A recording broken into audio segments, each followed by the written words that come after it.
Hey guys, welcome back to our channel, The Trending. Today we will take you to the historical journey of the White House. As the longtime home of the US president and the location of countless momentous decisions and historical moments, 1600 Pennsylvania Avenue is immediately identifiable and familiar to any American, and plenty of non-Americans too. But as well as you know it, how well do you really know the White House? It turns out the White House is not only home to the president, but home to a number of surprising facts. For example, did you know the residence has a chocolate shop, a florist, and a seriously famous ghost? Probably not. So the next time you're eager to regale your friends with your political knowledge, put these amazing White House facts to good use. So here are 10 things you didn't know about the White House. It didn't always have an official name. The name wasn't officially adopted until 1901, when Teddy Roosevelt decided to change it from the Executive Residence. He noted that state governors had executive residences, and he wanted to make sure that the POTUS's residence had a more distinguished name. President Theodore Roosevelt officially named it the White House. He also oversaw the creation of the West Wing. In 1800, different names such as Presidential Mansion, President's Palace, and President's House were all used. John Adams was the first president to live in it.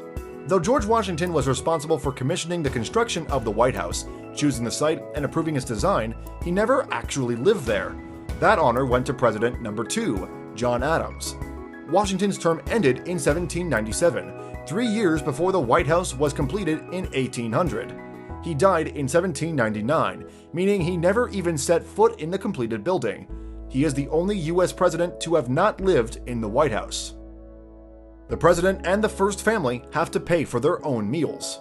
Living in the White House certainly has its perks, but there are some things that the president just doesn't get for free. One of these things are groceries, clothing, and other household items.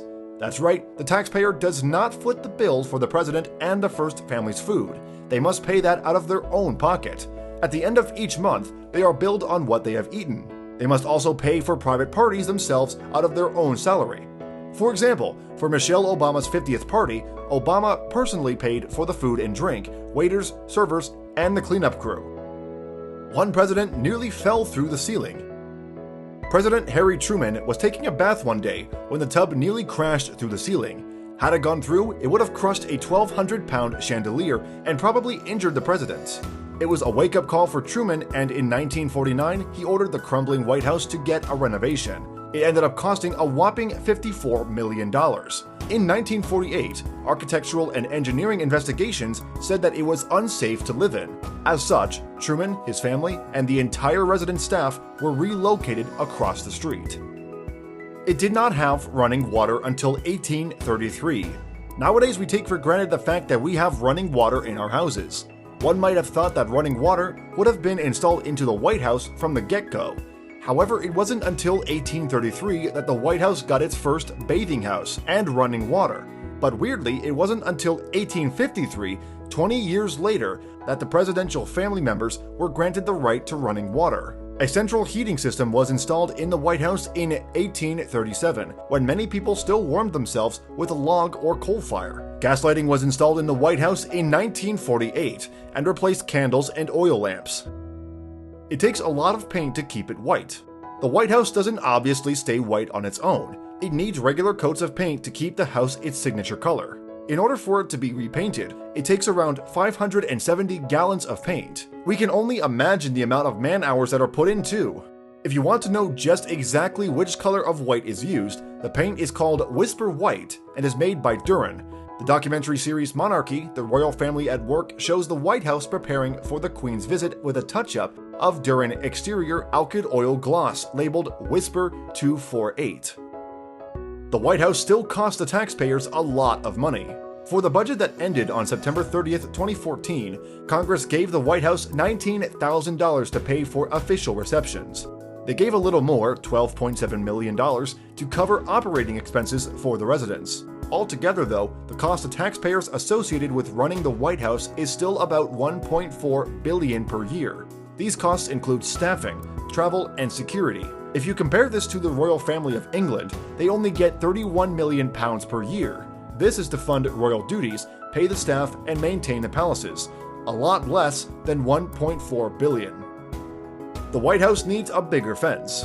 It was recommended in 2014 that a bigger fence was needed around the White House. It was recommended from an independent panel tasked with scrutinizing the Secret Service. This came after a series of embarrassing lapses in security.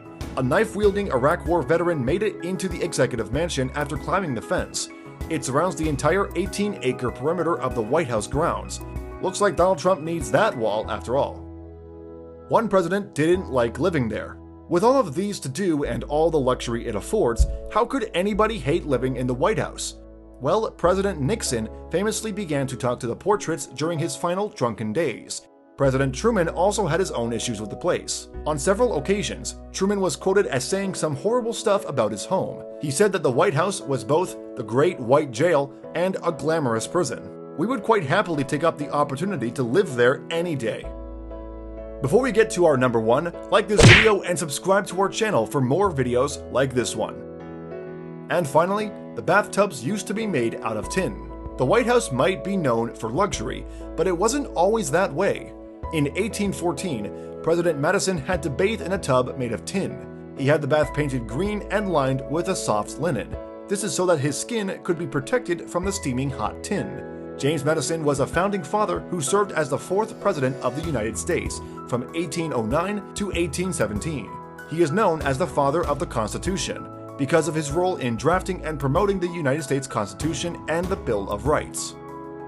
So guys, that was all. That was 10 things you didn't know about the White House. If we missed anything, tell us in the comment section below. See you next time.